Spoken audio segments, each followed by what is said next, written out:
we go. Okay, so as you can see, I mean, you could also zoom in, don't forget. So as you can see here, in the first two, you're converting, you're converting angle units. That is, in the first one, you're going from degrees to radians. And in the second one, you're going from radians to degrees. Don't forget also, you have zoom control, so you can always zoom in if necessary. So for this, in the first one, we're going to multiply by pi over 180 degrees. So for the first one, 100 degrees, right? We're multiplying it by pi over 180 degrees. So of course, the degree symbol will cancel. And we have 100 times pi over 180. I mean, we could simplify that a bit. For instance, remember, if 0 is the last digit of a number and 10 is a factor of it, that happens on top and bottom. So I just canceled out the last digit of 0. Essentially, I divided I removed 10 as a common factor. And you could go further to 5 pi over 9. You just take out 2 as well. I mean, if you left it as 100 pi over 180, that'd be fine with me.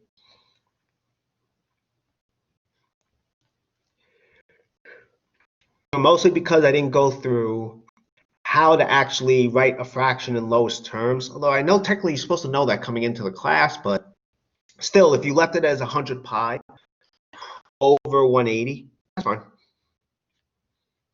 Okay. For the second one, it's 200 degrees, right? So for this one, what's going to happen is we're going to have 200 degrees times pi over 180 degrees, right? The degree symbols are going to cancel. As before, we're going to get 200 pi over 180, which again, just like I did up here, if you were to remove 10 as a common factor of the numerator and denominator, you get 20 pi over 18. I mean, you could also remove 2 because you know that since the last digit is even, 2 is a common factor. So you could always do that as well.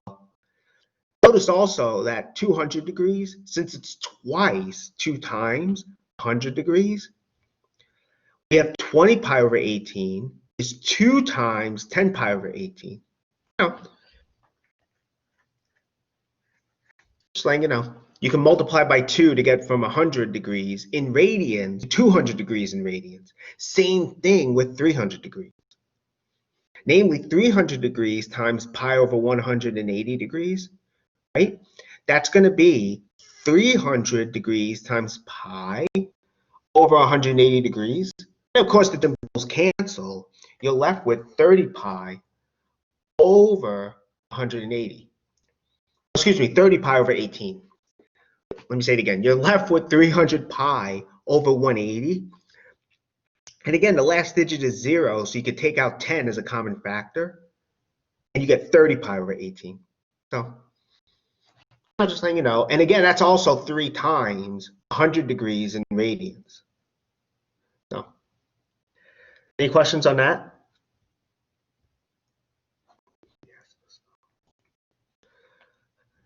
I asked the other class this. Let me ask you guys.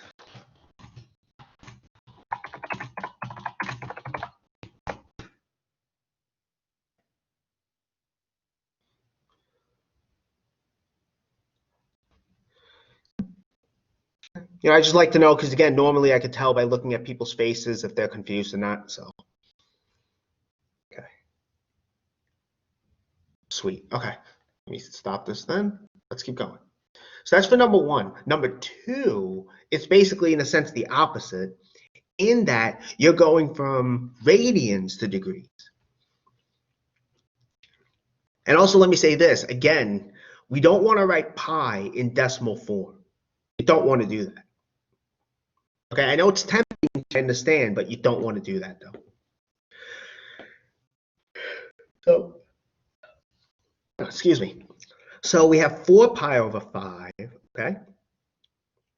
and we want to convert that into degrees, we're going to multiply by 180 degrees over pi. So we multiply, the pi symbols, pi cancels. We're left with 4 times 180 degrees over pi, over 5, sorry.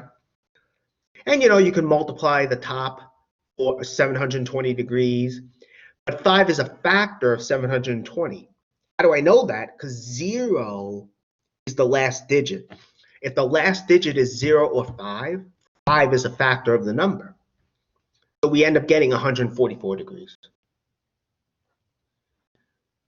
For B, same idea. We're multiplying by 180 degrees over pi. We're multiplying by 180 degrees over pi. The pi's go bye-bye. They cancel. So we're left with 3 times 180 degrees over 5. And again, same idea. You could multiply the top and then divide by 5. 180 degrees, though, 180, excuse me, has 5 as a factor. 0 is the last digit. So you could divide like I did there. You'll get 108 degrees. Finally, with 2 pi over 9, you multiply that by 180 degrees over pi. Pi's cancel. You get 2 times 180 degrees over 9. And, like before, you can divide a bit because 180 has 9 as a factor. You get 2 times 20 degrees, 2 times 20 degrees, which is 40 degrees. All right, any questions on this?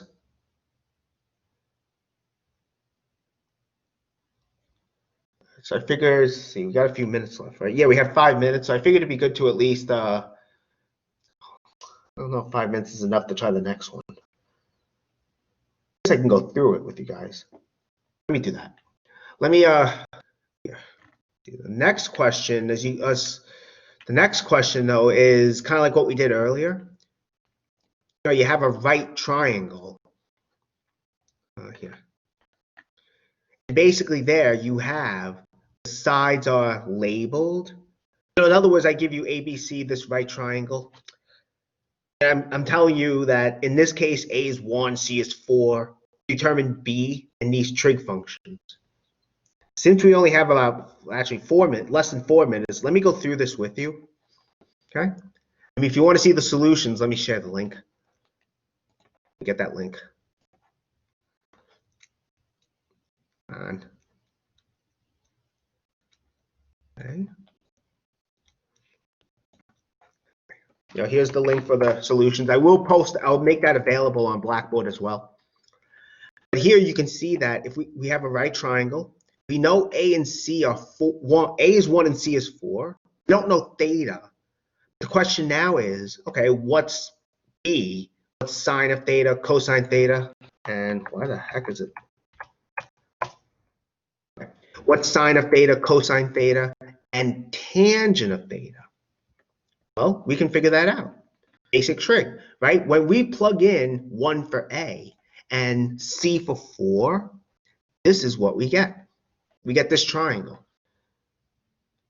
So it's really just like what we did before. In that, to get the unknown side, Pythagorean's theorem. Then, okay, what we do is, then from there we solve for the unknown side. So here we have 1 squared plus b squared is 4 squared. So 1 plus b squared is 16. Now we want b though, right? Okay, so let's solve for it. Let's solve for that unknown one. We subtract 1 from each side, and we get b squared is 15. And so b is the square root of 15. That's what we get. Okay, but now that b is the square root of 15, now that we know what b is, we can get the other sides. Namely, if you went back up here, you would have sine of theta. Well, that's equal to opposite over hypotenuse.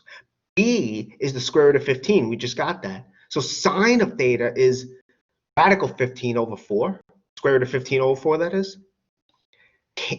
Cosine of theta, that's adjacent over hypotenuse, so 1 over 4. And tangent theta, that's opposite over adjacent. So b over 1, which is the square root of 15 over 1, which is just the square root of 15. Okay, so I will share this on Blackboard.